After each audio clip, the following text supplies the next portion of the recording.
شاي بلبن العيد بميزانيه نجيب ساويرس نحوش لها من اول يوم رمضان لحد ليله العيد.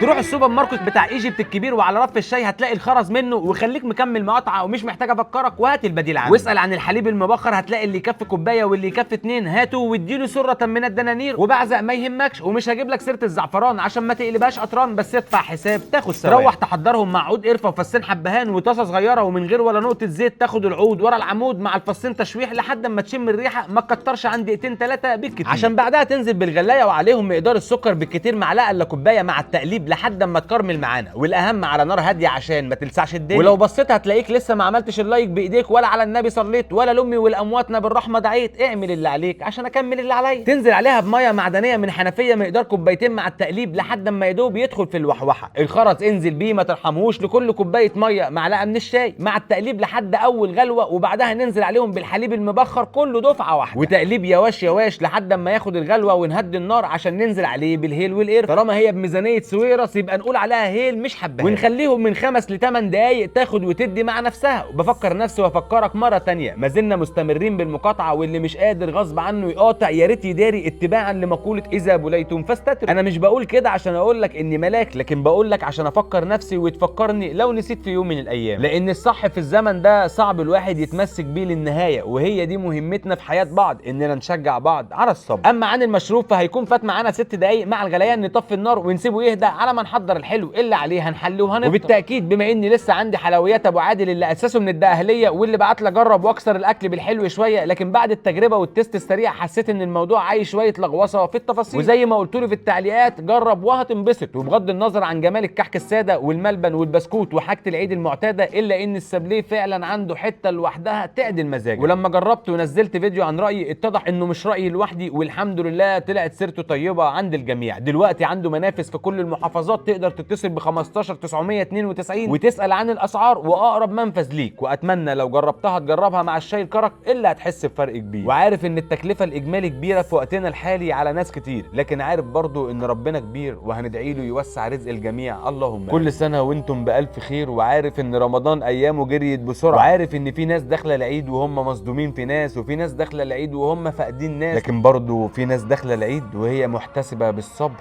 ومتمسكه بيه. ولو ما خدتش عيديتك لسه من الدنيا صدقني هتاخد فرحتك من ربنا وهيبعتها لك بس في الوقت المناسب. كل سنه وانتم طيبين.